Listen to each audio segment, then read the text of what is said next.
Philip Sidney's An Apology for Poetry, a comprehensive analysis, Elizabethan criticism. Hello and welcome to the discourse. Philip Sidney's The Defense of Poesy, also known as An Apology for Poetry, is one of the most important works of literary criticism from the English Renaissance. Written around 1580, published posthumously in 1595, it defends poetry against Puritan and Platonic criticisms, arguing for its moral and educational value. Sidney's defense celebrates poetry's ability to inspire, teach, and elevate the human spirit.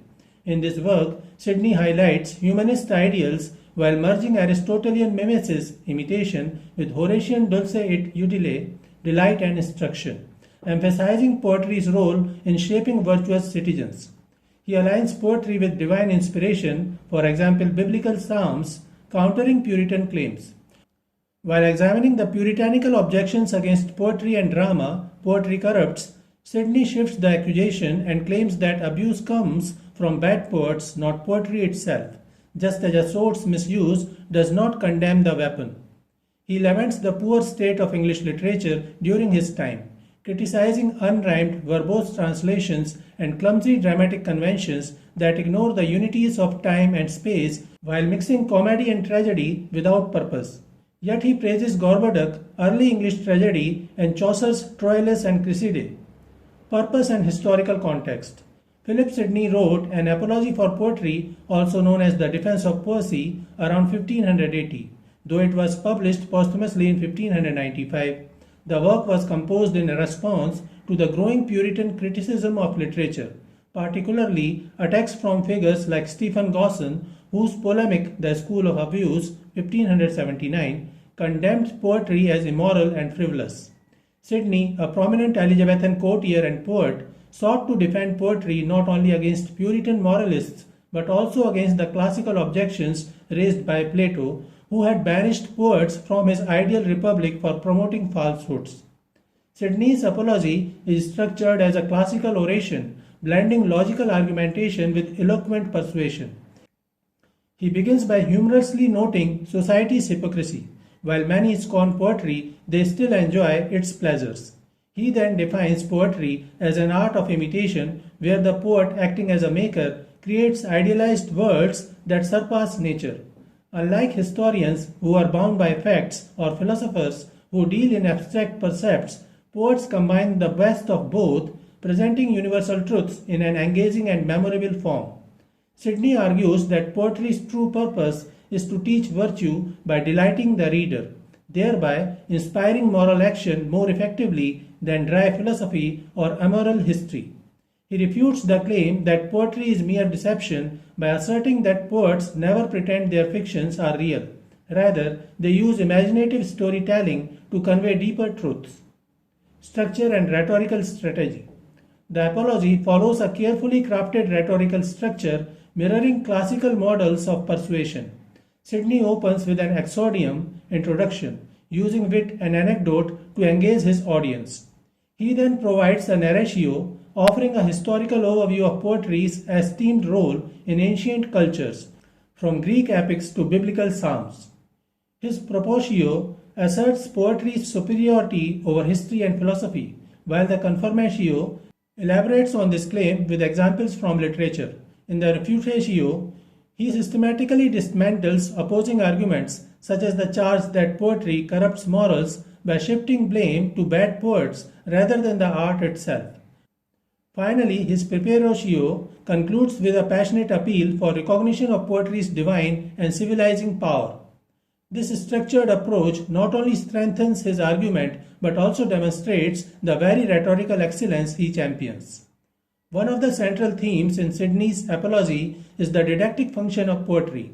Drawing on Horace's dulce et utile, sweet and useful, he insists that poetry must both please and instruct, making moral lessons palatable through beauty and emotion.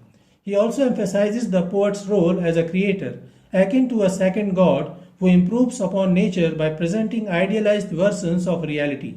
This Neoplatonic idea elevates poetry to a near-divine art form, capable of revealing higher truths. Philip Sidney's rebuttal of the School of Abuse. Philip Sidney's An Apology for Poetry stands as a masterful counter-argument to the Puritanical attacks on literature, particularly those labelled by Stephen Gosson in the School of Abuse. Gosson, a former playwright turned moralist, had condemned poetry as morally corrupting, intellectually frivolous, and fundamentally deceptive. Sidney's defense systematically dismantles these accusations while elevating poetry to its rightful place as the highest form of artistic and moral expression. His rebuttal is structured around several key arguments that not only refute Gosson's claims but also redefine the very purpose and value of literature in society. Against the charge that poetry is immoral, one of Gosson's primary accusations was that poetry and drama promote immoral behavior by depicting vice in appealing ways. Sidney counters this by drawing a crucial distinction between the abuse of poetry and its proper use. He argues that just as a sword can be used for both justice and murder, poetry's value depends on how it is employed. The fault lies not with the art form itself, but with those who misuse it. Moreover, Sidney contends that great poetry, from Homer's epics to Virgil's Aeneid, has always served to inspire virtue by presenting noble examples of heroism and moral fortitude. Even when poetry depicts vice, it often does so to demonstrate its consequences, as in tragedies where hubris leads to downfall. Far from corrupting its audience, poetry, when properly composed, has the unique power to move readers towards virtuous action by making moral lessons emotionally compelling. Against the charge that poetry is a waste of time, Gosson's second major charge was that poetry is an idle pastime that distracts from more serious intellectual pursuits. Sidney dismantles this argument by positioning poetry as the foundation of all learning. He reminds his readers that before the advent of formal philosophy or historiography, ancient cultures relied on poetry to transmit wisdom and preserve cultural memory. Sidney stresses the importance of poetry by stating that no nation is without poetry and asserting that it has been the first light giver to ignorance. The ancient Greeks and Romans had great reverence for the poets. The Romans called him Vates, which means a prophet or a foreseer, while the Greeks honored him as Poion, that is, maker or creator. The Psalms of David, Solomon's Song of Songs, the works of Hesiod, and the parables of Christ all demonstrate poetry's capacity to convey profound truths. Sidney further argues that poetry surpasses both history and philosophy in its ability to instruct. While history is limited to recording specific facts, including both virtuous and vicious deeds, and philosophy deals in abstract principles that often fail to engage the imagination, poetry combines the concrete appeal of narrative with the universal insights of philosophy. The poet, as a maker, creates idealized words that reveal not just what is, but what ought to be, offering readers a vision of moral excellence that is both instructive and inspiring. Against the charge that poetry is deceptive, another of Gosson's criticisms was that poetry is inherently deceptive, filled with fictions and falsehoods that lead readers astray. Sidney's response to this charge is particularly nuanced. He acknowledges that poetry deals in fiction, but argues that these fictions are not lies in the ordinary sense. No one reads Aesop's fables or Christ's parables under the illusion that they are literal truth. Rather, their value lies in the deeper moral and spiritual truths they convey. Sidney even turns the tables on Plato, who had banished poets from his ideal republic for their deceptiveness, by pointing out that Plato himself used myths and allegories to teach philosophical truths. If poetry is guilty of deception, Sidney suggests it is a noble deception, one that serves the higher purpose of moral and spiritual enlightenment. He further underscores this point by noting that the Bible itself employs poetic language from the Psalms to the prophetic books, demonstrating that divine truth can be communicated through the very medium that Gosson condemns as false. Against the charge that poetry corrupts society. Finally, Gosson argued that poetry and theatre corrupt society by encouraging idleness, lust, and disorder. Sidney responds by emphasizing the cultural necessity of poetry. Great civilizations from Athens to Rome revered their poets, and their literary traditions were integral to their moral and political flourishing. The problem, Sidney contends, is not poetry itself, but the proliferation of bad poetry, works that lack artistic merit or moral purpose. The solution, therefore, is not to abolish poetry, but to cultivate better poets who can harness the power of the art form for virtuous ends. Sidney also warns that without poetry, society would turn to baser forms of entertainment, leaving people spiritually and intellectually impoverished. Poetry, in his view, is not a frivolous diversion, but a vital force that refines human passions, fosters empathy, and strengthens the moral fabric of society. Conception of poetry in an apology for poetry. Sidney's conception of poetry builds upon Aristotelian mimesis while infusing it with Renaissance humanist values. He describes poetry as an art of imitation, but significantly qualifies this imitation as selective and purposeful. The poet does not merely copy reality, but judicially represents it to highlight universal moral truths.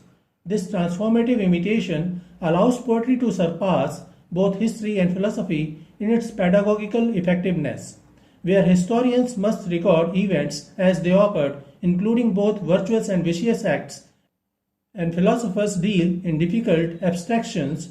Poets combine the concrete appeal of narrative with philosophical wisdom. Sidney argues this fusion creates poetry's unique power to teach and delight simultaneously, making moral lessons not just comprehensible but emotionally compelling. He positions poetry as fundamentally didactic, though its instruction comes clothed in beauty and pleasure. The poet becomes a moral architect, presenting virtue in her most attractive form and vice as truly repugnant. This ethical imperative distinguishes true poetry from mere versification. Sidney further legitimizes poetry by tracing its lineage to divine inspiration, noting how biblical texts like David's Psalms employ poetic form to convey spiritual truths. He establishes an unbroken tradition linking ancient seers, Vates, with contemporary poets, arguing that poetry's civilizing function predates and undergirds philosophy, law, and other intellectual disciplines. Classification of poetry. Philip Sidney, in an apology for poetry, not only defends poetry against its detractors, but also provides a systematic classification of poetic forms, emphasizing their moral and aesthetic functions. His taxonomy reflects Renaissance humanist values, blending classical traditions with contemporary Elizabethan literary practice. Sidney categorizes poetry based on its subject matter, form, and purpose, ultimately demonstrating its versatility and superiority over other arts. Divine poetry, the highest form. At the summit of Sidney's poetic hierarchy stands divine poetry, which he presents as the most exalted form of verbal art. This category encompasses biblical psalms, prophetic writings, and sacred hymns, works that Sidney argues possess a spiritual authority rivaling scripture itself. By connecting poetry to divine revelation, citing David as the psalmist and the ancient concept of poet as Vates or prophet, Sidney counters Puritan accusations of frivolity, instead positioning poetry as a vessel of transcendent truth. Philosophical or didactic poetry. Sidney's second major category, philosophical and didactic poetry, demonstrates his humanist commitment to poetry's educational function. This broad classification includes heroic epics like Virgil's Aeneid, moral allegories such as Hesiod's Works and Days, and ethical treatises in verse form. What distinguishes these works is their ability to make abstract philosophical concepts concrete and compelling through narrative and imagery. Sidney particularly values how heroic poetry, epics, presents idealized virtues in action, creating exemplars that inspire readers to emulation. Unlike dry philosophical discourse, these poetic forms combine wisdom with emotional power, teaching virtue through delight rather than through tedious percept. Narrative imitative poetry. The largest and most nuanced category in Sidney's system is imitative poetry, which he divides according to classical genres. Tragedy earns particular praise for its capacity to evoke admiration and commiseration through depicting the faults of great men, thereby teaching sober lessons about hubris and fortune. Comedy receives more qualified approval, with Sidney endorsing satirical works that correct folly through wit while warning against mere buffoonery. Lyric poetry, including sonnets, odes, and songs, is valued for its musicality and emotional authenticity. Though Sidney insists even personal lyrics should maintain moral purpose. Elegiac verse, with its themes of loss and meditation, falls under Sidney's broader category of lyric poetry, which he praises for its emotional power and musicality. Even sorrowful poetry must teach and delight. Elegy should not wallow but transform grief into wisdom. Historical poetry in verse form occupies an ambiguous position, praised for making the past vivid but cautioned against becoming mired in mere factuality. Pastoral poetry. Sidney's treatment of pastoral poetry reveals his sophisticated understanding of literary artifice.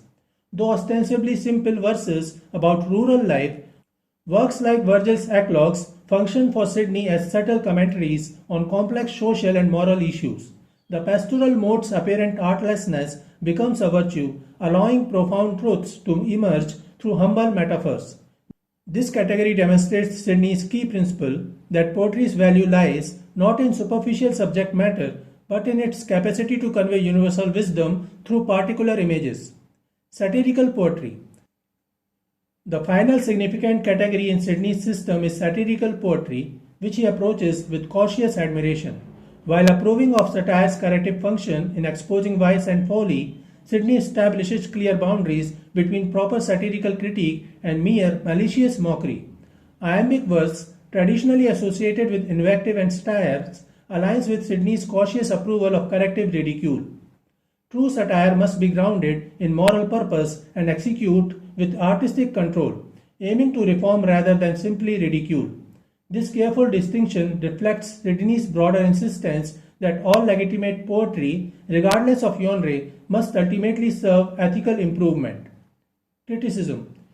In an apology for poetry, Sidney laments the decline of poetry and drama in his own time, identifying several key reasons for this deterioration. First, he observes that contemporary poets lack the inspired, passionate spirit essential for true poetic creation. Their work suffers from a deficiency of both knowledge and proper training, as they fail to study and emulate classical models. Sidney emphasizes that poetic genius is not innate, but cultivated through diligent study and practice, famously asserting that even the fertilest ground must be manured. He criticizes poets for their ignorance of the technical intricacies of their art, which prevents them from achieving excellence. Regarding drama, Sidney applies rigorous classical standards, arguing that tragedy should evoke Aristotelian pity and awe while demonstrating the downfall of tyrants. He particularly condemns the crude mixing of genres, such as blending tragic and comic elements, as well as inappropriate use of music and buffoonery in serious scenes. Sidney insists on adherence to the classical unities of time, place, and action. The plot should unfold within a single day, a single revolution of the sun. Maintain one primary setting and clearly establish locations through dialogue. While he praises Gorboduc 1561 by Norton and Sackville for its dignified style, he faults it for violating these unities. Among English poets, he commends Gower and Chaucer, especially for Troilus and Criseyde, as models worth emulating. Sidney also makes a crucial distinction between delight and laughter in poetry. He defines delight as a lasting elevated pleasure, while laughter offers only temporary amusement. True poetic delight, he argues, can exist independently of crude humor. When comedy does provoke laughter, it should target human weaknesses and follies constructively, fostering self-knowledge and moral improvement rather than inflicting pain or engaging in mean-spirited mockery. Through this critique, Sidney not only diagnoses the flaws of Elizabethan poetry and drama, but also prescribes a return to disciplined, principled artistry rooted in classical tradition and moral purpose. So this is it for today. We will continue to discuss the history of English literary criticism. Please stay connected with the discourse. Thanks and regards.